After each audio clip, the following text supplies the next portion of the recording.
माननीय राज्यपाल महोदया जी, श्रीमती आनंदी जी ने साधुवाद प्रदान कर हमें अनुग्रहित करने का श्रम करें।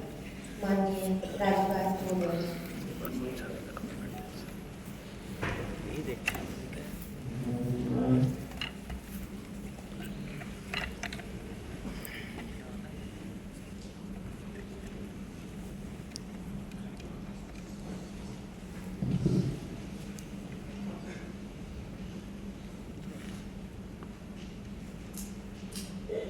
माननीय शिक्षा मंत्री उत्तराखंड डॉक्टर धनसी रावत जी, माननीय शिक्षा मंत्री Tamil Nadu Shri Thiru unveil Mahesh Mahesh, chief national commissioner Bharat scout and guide doctor के खंडेलवाल जी, महासचिव Shri KGR Scindia ji, state chief commissioner Uttar Pradesh Shri Prabhat Kumar ji, chairman WSB Mohammad Jibby जी, सभी स्काउट एंड गाइड प्रतिनिधि, देवी और सचिव, एक दिन पहले आपके बीच में उद्घाटन के लिए आए। एक साथ 35-30 हजार छात्र छात्राओं को देख बहुत बहुत खुशी होती है, क्योंकि आज जरूरत है बच्चों को दिशा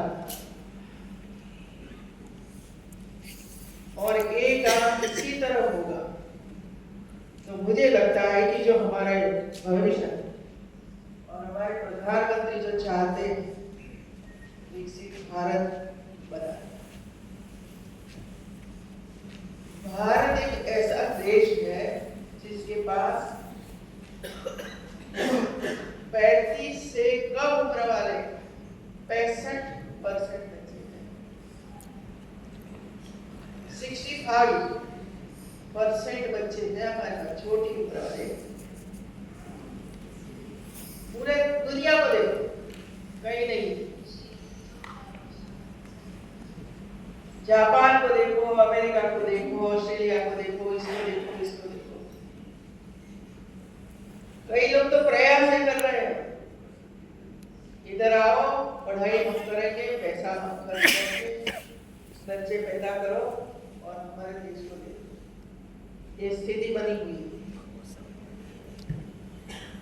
और इसी वजह से सिर्फ भारत पूरी दुनिया को सर करने के लिए सब आप पूरी दुनिया में छा जाना है। अपनी शक्ति, अपने कौशल, अपना ज्ञान प्राप्त करें और इसी दिशा में जब हमारी न्यू एजुकेशन पॉलिसी काम कर रही है, ये भी एक सहयोग है। मैं 30 साल तक एक स्कूल में साइंस टीचर रूप में रही और मुझे पता है हर बार हर साल कोई सिलेबस बदला नहीं जाता है। बड़ी चिंता होती है कि क्यों सरकार सोचती नहीं है। रिपीटेशन पर रिपीटेशन, 8वीं कक्षा में पढ़ो, वही 9वीं में पढ़ो, वही 10वीं में पढ़ो, 11वीं में वही पढ़ो। लेकिन प्रधानमंत्री जी ने जो प्रयास शुरू किया है और कल भी उनका भाषण आप जरूर सुनाइए बच्चों को। मैं चाहती हूं कि जहां से आप सब लोग आए, पूरे देश भर के विद्यार्थी है हमारे पास, क्या चाहते हैं हमारे लोग। जब तक हमारे बच्चे नहीं सुनेंगे उसका संदेश प्रभाव नहीं पड़ेगा। कल 45 मिनट का उसका लेक्चर, उसका मैसेज हर भारतीय सुनने जैसा है और मैं चाहती हूँ कि आप सुनाइए। मैं तो अयोध्या से निकली तुरंत ही मेरी ऑफिस को फोन किया कि रिकॉर्ड आपके पास होगा। सभी राजभवन के सभी अधिकारी कर्मचारी, सभी बच्चों को इकट्ठा करके एक पूरा कार्यक्रम था और हम करते हैं, बार बार करते हैं ऐसा काम। जरूरत यह है कि देश भावना चल रही है, स्व के बारे में सोचते हैं, स्व से बाहर निकलकर परिवार के बारे में सोचते हैं, परिवार से बाहर निकल ही नहीं सकते और इसी वजह से ये स्थिति बनी हुई, उसको बदलना है। भारत बदल रहा है तो, लेकिन जो तेज गति से बदलना चाहिए इसमें रुकावटें आ रही है। हर देश में देखिए, बांग्लादेश में जो घटना हुई, कई लोग ऐसे बैठे हैं राज्यों में या तो देशों में, कंट्री में, उसका उदाहरण दे रहे हैं। क्या सोच है आप लोग? और ये छोटे छोटे बच्चे युवा काम कर रहे हैं। एक एग्जाम्पल नहीं दे रही हूँ, आज सुबह भी हम लोग कई लोगों के साथ चर्चा करते थे। रशिया और यूक्रेन, कितने बच्चे मर गए, कितनी महिलाओं की हत्या हो गई। क्यों लड़ते हैं? क्योंकि अंदर बैठा है एक युद्ध बैठा है, जमीन के टुकड़े के लिए हम कर रहे हैं। तो मेरा कहना यह है कि ये भाग जो देश के लिए, अपने देश के लिए, अपने देश में रहना, अपने देश का खाना खाना, अपने देश के बच्चों को पढ़ाना, सरकारें उनके बच्चों के लिए फी रिटायरमेंट करे, सब कुछ करे, लेकिन गालियां देश को ही नहीं। क्या ये शिक्षा है हमारी? और इसी वजह से जहां भी अवसर मिले, जहां भी अवसर मिले, चाहे ये बड़ा अवसर आपको मिला है स्काउट एंड गाइड, इसमें ऐसे ही विषय लेना चाहिए जो बच्चों को छू जाए, उसके दिल को टच करे। ये प्रैक्टिस तो करवाना है मित्रों। सब कुछ करोगे, पास करोगे, ये सिखाओ, बैठ सिखाओ, जो सिखाओ, देशभक्ति कब सिखाओ? देश के लिए मरना है, देश के लिए जीना है, ये भाव और हमेशा इसके दिल में रहना चाहिए। और जब पर देश को जरूरत पड़े तब सपोर्ट कराना, यही मैसेज हमारे स्कूलों में जाना चाहिए, वही मैसेज हमारे कॉलेजों में जाना चाहिए और यूनिवर्सिटी जाएगी और हर घर में से जाना चाहिए। क्या सरहद पर जाने के लिए कितने माताओं ने अपने एक एक बच्चा को छोड़ दिया है, जाओ भाई सरहद पर रक्षा। क्या उनका परिवार ही जाएगा? पापा नहीं तो अभी उनका बेटा जाएगा, बेटी जाएगी। वही शिक्षा हमें हमारे स्कूलों में देना है। ऐसी प्रवृत्तियां कराओ बच्चों को, बच्चों के पास, जो उसको सीखने का अवसर दे, सोचने का अवसर। हम लोग स्कूल में अलग अलग प्रकार के कंपटीशन करवाते हैं। पर्यावरण के बारे में बच्चों में क्या सोच है बताओ? स्कूलों में कितना पानी बिगाड़ते हैं, और देख लीजिए आपके यहाँ भी कितना पानी बिगड़ा होगा। ये छोटी बातें नहीं है, ये बड़ी बात है। आज वो पानी बचाएगा, एक गिलास पानी लेगा और आधा पिएगा, आधा फेंकेगा, तो कितना पानी गया ड्रेनेज। वही सिखाना है, जितना पानी पीना है इतना ही पीजिए, कितना पानी बचा सकते हैं। लोग हमारे स्कूल में प्रयोग करवाते थे, एक बाल्टी रखते थे। वैसे बच्चे तो बोलते हैं लेकिन पालन नहीं करते, लेकिन प्रैक्टिकल करके दिखाना पड़ता है कि आज ड्रेनेज बंद है, ड्रेनेज आज पानी नहीं जाएगा, पानी आप पियो, बाकी पानी बचे ये बाल्टी में डाल दो। शाम तक 4 बाल्टी भरी, 4 बाल्टी भरी, फिर सबको दिखाया आपने कितना पानी वेस्टेज किया बताओ। तब उसकी आंखें खुली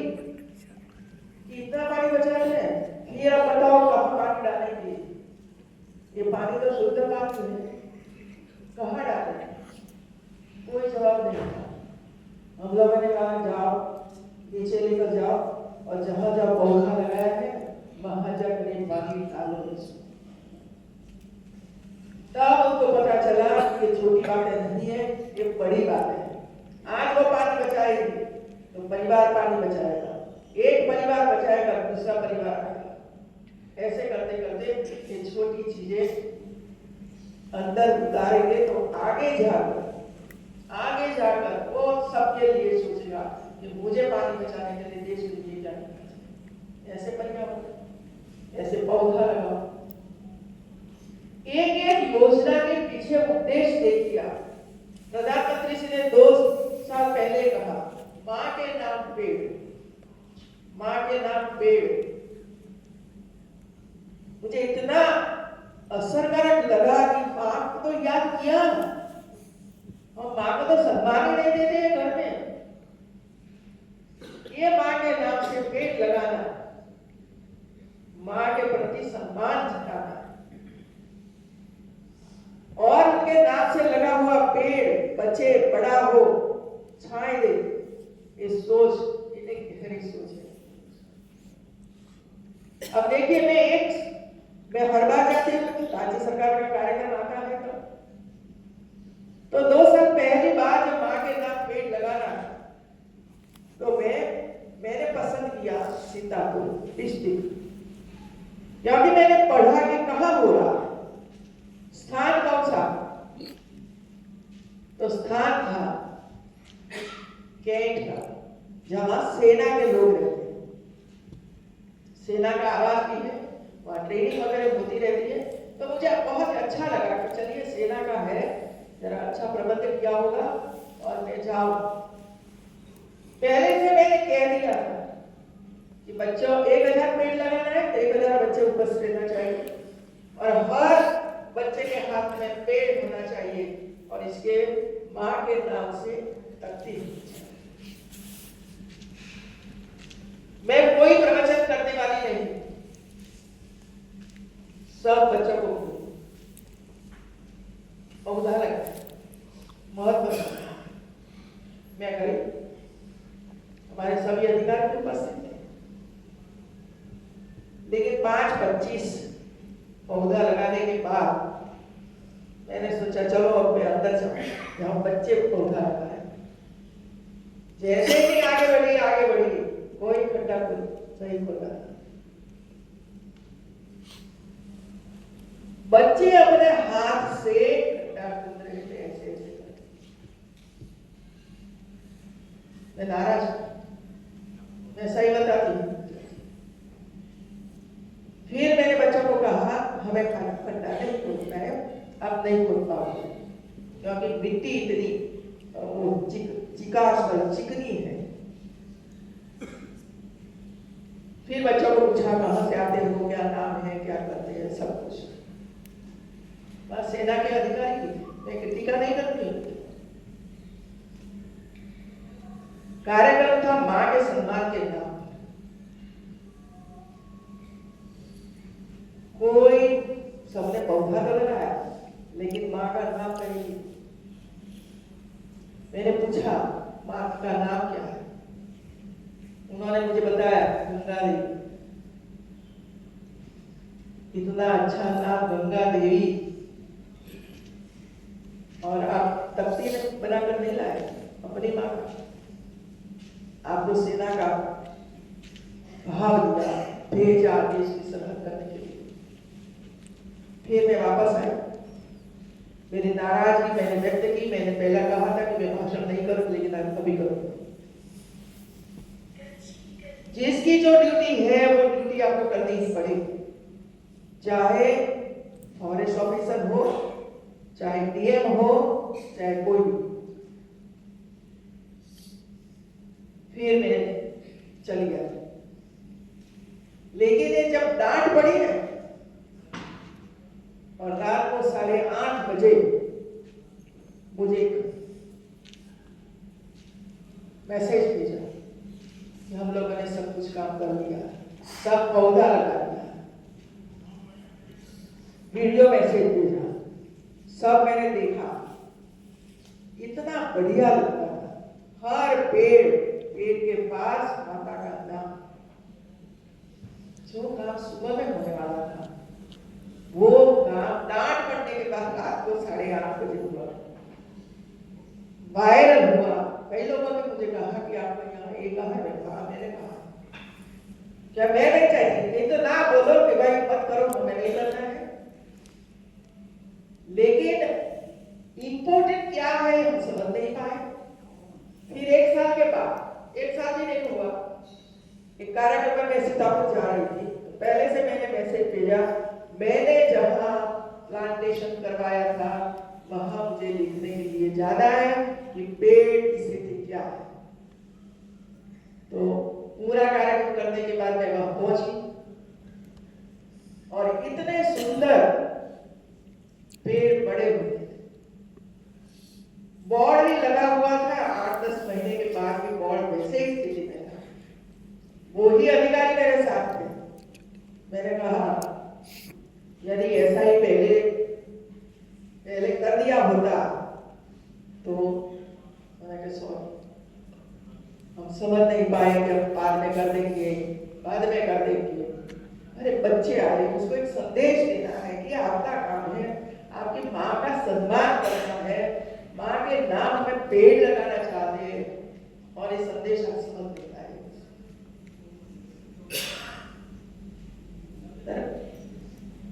कोई भी कार्यक्रम भारत सरकार का, ये राज्य सरकार का है, ये जनपद का, और दिल से करना चाहिए, क्योंकि इसके पीछे देश को आगे बढ़ाने की रणनीति होती है और ये रणनीति को आगे बढ़ाने के लिए सबको मिलकर काम करना पड़ेगा। 10 लोग ये सोचेंगे कि ये लोग कर, तो ऐसा सब लोग सोचेंगे, सब लोग वही सोचेंगे कि वो है कर लेंगे, मेरे कहेंगे वो कर लेंगे, तो कोई नहीं करेगा। एक राजा ने दूध मंगवाया था कि ये डिब्बा रखा है बड़ा, इसमें दूध डालो। तो सबने ये सोचा कि सब लोग दूध लाने वाले हैं ना, पानी लेकर जाएंगे तो चलेगा, तो सब पानी ही आ गया, दूध का एक डिब्बा भी नहीं आया। ऐसी स्थिति बनती है।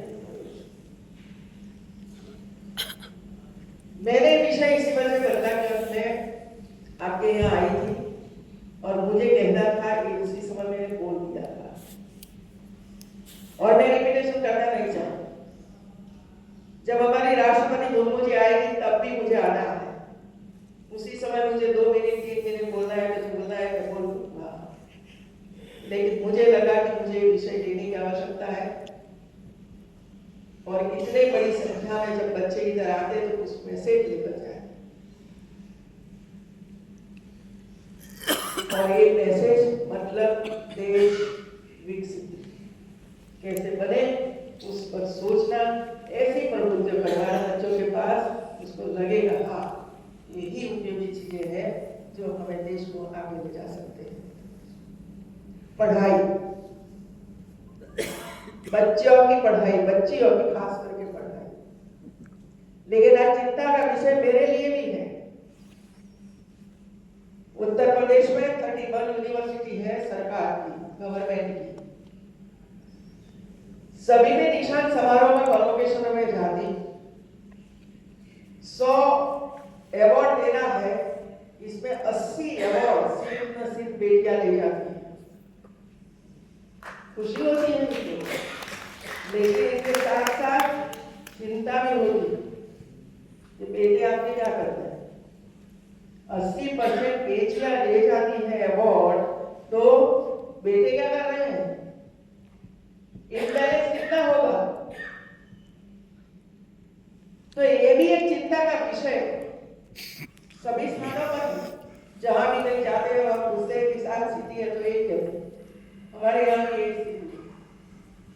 और इसी वजह से मैं अध्यापकों को भी कहती हूँ कि आप प्रयास करिए बेटे भी सही तरीके से पढ़े और आगे,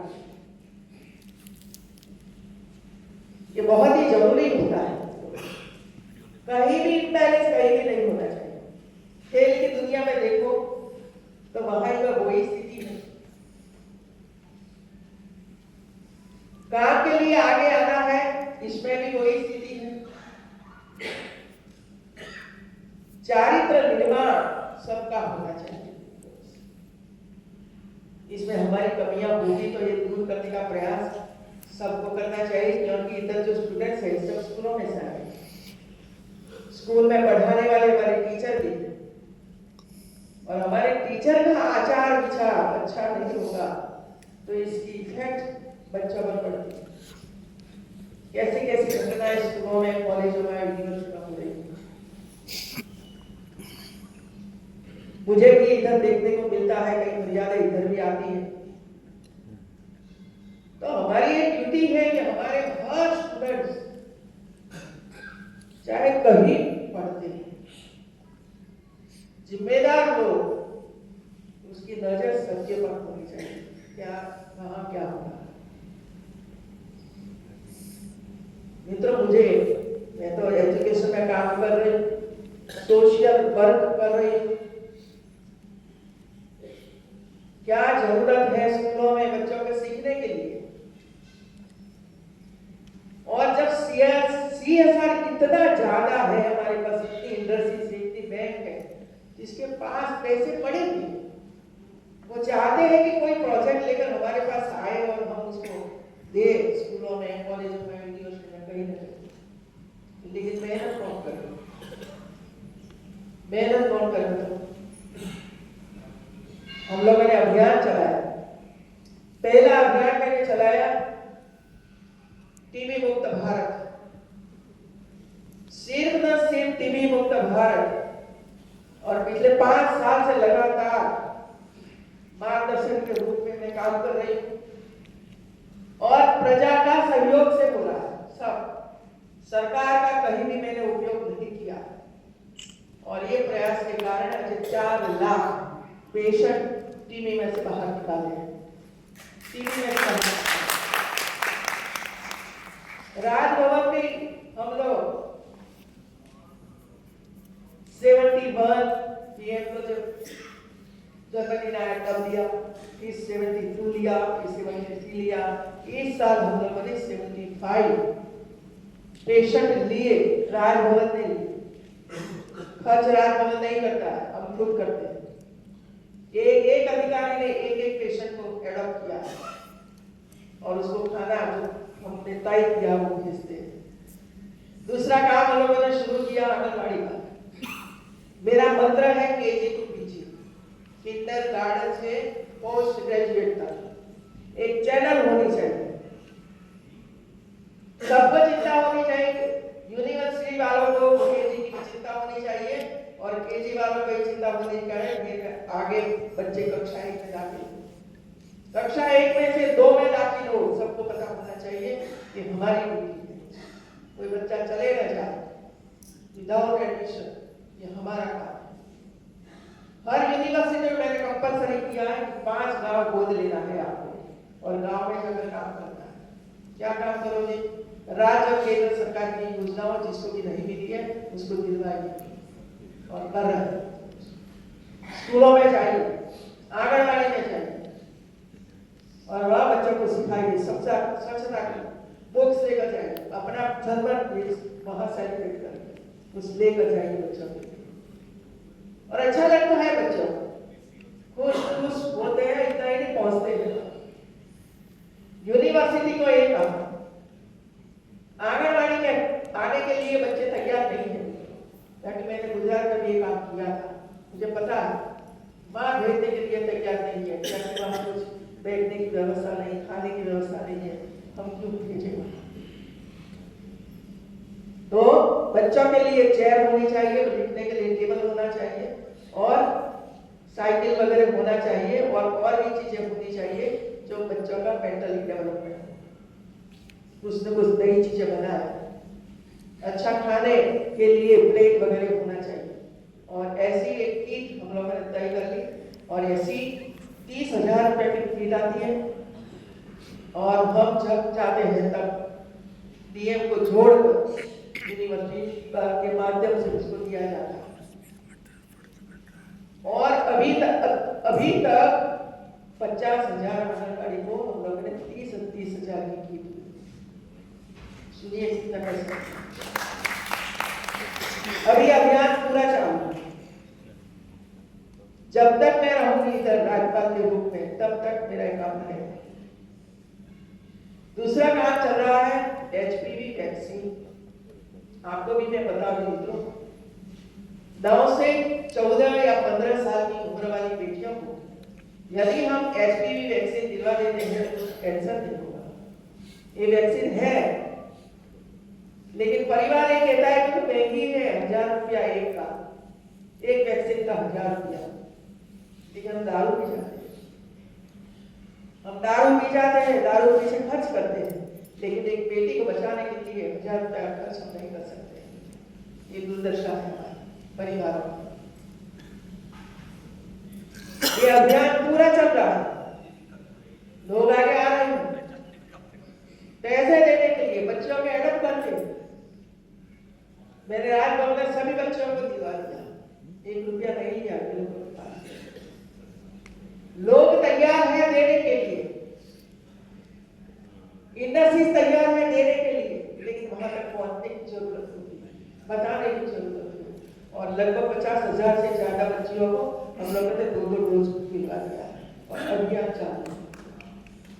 मैंने पुलिस वालों को कहा कि आपकी जितनी पुलिस कॉलोनी है, आवास है, इसमें जितने बच्चे हैं आपके, इसमें लिस्ट बनाइए, मैं आऊंगा, मदद करेंगे उनको। मैसेज पूरा उत्तर प्रदेश में गया। सभी हमारे ऑफिसरों ने चालू काम किया। हर पुलिस कॉलोनी में 200 बच्चियां, 300 बच्चियां, 150 बच्चियां वो वैक्सीन लगा रहे हैं, बच्चों को बचा रहे हैं। तो ये हमारा काम चल।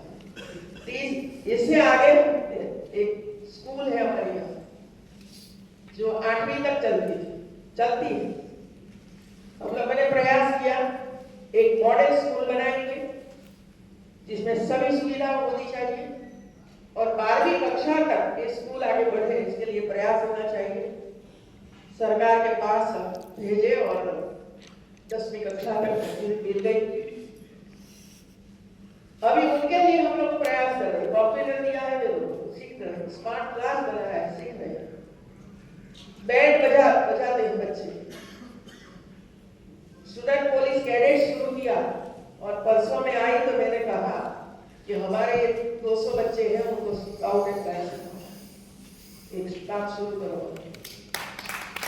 और ये सब बच्चे झूमरपट्टी के और भिक्षा मांगते थे, उनको भिक्षा में से मुक्त करवाकर स्कूलों में जाकर करवाया। वो बच्चे बैंड सिखाया, 2 साल से सिखा रहे हैं हम लोग। अभी 5 और स्कूल में हम लोग एडॉप्ट किया है, उसमें सिखा रहे हैं।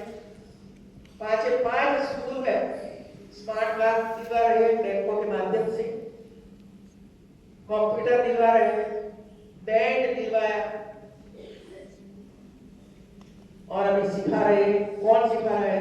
हमारे पुलिस जो राजभवन में सुरक्षा कर्मी, वो जाते हैं, सिखाते हैं। पॉक्सो एक्ट और गंभीर स्थिति है, आपने देखी है अपने अपने राज्यों में। पॉक्सो एक्ट में जो बच्चियां चली गई, 15 साल की बच्चियां, 15 साल उम्र का लड़का चले जाते हैं और कभी बच्चा कर दिया वापस आते। बच्चा पैदा हो गया, देख रहा है, छोड़ दिया। ये पॉक्सो एक्ट में ऐसी बच्चियां, एक ही स्थान पर 200 बच्चियां। अब सब जनपद में ये कैसे चले जाते हैं? क्या हमारा ध्यान है स्कूलों में, कॉलेजों में ध्यान है, सब कुछ यूनिवर्सिटी में ध्यान है हमारा? हॉस्टल में रहते हैं, बाहर जाते हैं, क्या करके आते हैं पता ही नहीं चलता है हम लोग। वो तो बड़े हो गए, अब अपने तरीके से जाएंगे आएंगे। अब जाओ संभालो उनके बच्चों, संभालने के लिए परिवार तैयार नहीं है, वापस लेने के लिए तैयार नहीं। ऐसे हर जनपद में 100, 150, 100, 200 बच्चे बैठे हैं। कोई बच्चों वाली है, कोई प्रेग्नेंट है, तो वैसे ही पीड़ित बच्चे। जब मैंने सुना कि पिता से पीड़ित पिता से जी, लेकिन हिम्मत वाली बेटियां थी, चली गई थाने पर, दर्ज करवाया एफआईआर पिता पर, धरपकड़ हुई जेल में। मित्रों, ये बात मैं इसी वजह से कहती हूँ कि आप सब संपर्क हैं बेटियों में। कोई स्कूल में होगा, कहीं स्कूल में पूरा करके बाहर निकल के ये सब कुछ सेवा का काम करते हैं। राजभवन ने एडॉप्ट किया, वो भी बच्चों की जिम्मेदारी थी कि हम लोग ऑनलाइन पढ़ाएंगे, स्मार्ट क्लास देंगे। जो जरूरी था सब कुछ हम लोगों ने किया, वो उद्घाटन करने के लिए बिल्कुल। अब बच्चे पढ़ते हैं, क्या सीखना चाहती है बच्चे? खेल की दुनिया में जाना चाहते हैं, खेल के लिए कोई साधन नहीं है। मैंने अभी तो ओपन कर दिया है, सैटरडे संडे को हमने एक परचेज करी है गाड़ी। एक गाड़ी वहां जाएगी, बच्चों को इसमें बिठाएगी, राजभवन में लाएंगे, पूरा दिन इधर हम खेल उसको सिखाएंगे और शाम को वहां वापस भिजवाएंगे। ओपन कर दिया है, आइए खेलिए। तो ऐसे कई प्रवृत्तियां राजभवन के माध्यम से चल रही है।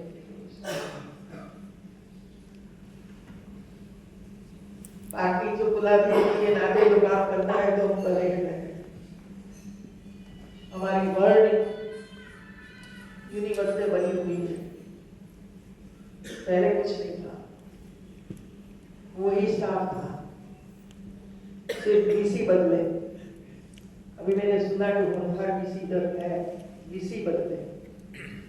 हम बैठे, गाइड किया, डांट पड़ गई, सब कुछ किया। हमारी 19 यूनिवर्सिटी, एक से ऊपर AA+ और साउथ रैंकिंग में हमारे दर्ज कर हमारी यूनिवर्सिटी एक है।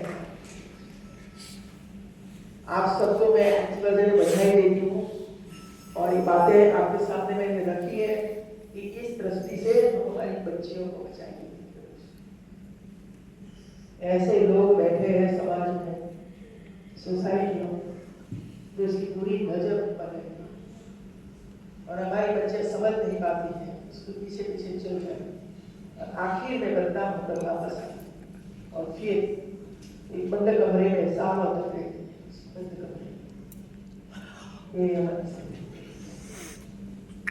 आप सब जो काम कर रहे हैं करते रहिए, अच्छा कर रहे हैं, समाज हित में कर रहे हैं, इसमें और उन्नति हो। जैसे मैंने मुझे बताया कर्नाटक में था तो 80,000 स्टूडेंट्स आए, 80,000 से बढ़ना चाहिए ये सब कुछ, क्योंकि देश को विकसित बनाना है तो हर बच्चे को उसके अंदर पड़ा हुआ जो है कौशल, उसको बाहर निकालने की जरूरत है। आप सबको बहुत बहुत बधाई। और कार्यक्रम में जाना है, धन्यवाद सबको। आपके लिए नाश्ता तैयार है, चाहिए नाश्ता करके और समय हो तो राजभवन देख लीजिए, हमारे यहाँ आया हुए हैं, स्केटिंग देख ली है, सब कुछ है, उसका अनुभव लीजिए। धन्यवाद।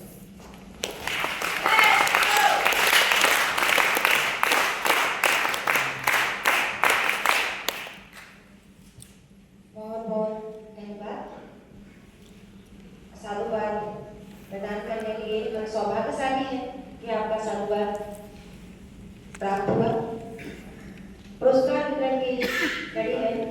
एक करबद्ध निवेदन है माननीय राज्यपाल महोदय जी से कि एक अंतिम पुरस्कार परम आदरणीय Shri CS Ram ji, state secretary को अपने कर कपड़ों से प्रदान करने का श्रम करें। हम आमंत्रित करते हैं Shri CS R Ram, joint secretary external affairs, silver elephant award के लिए। Let's go.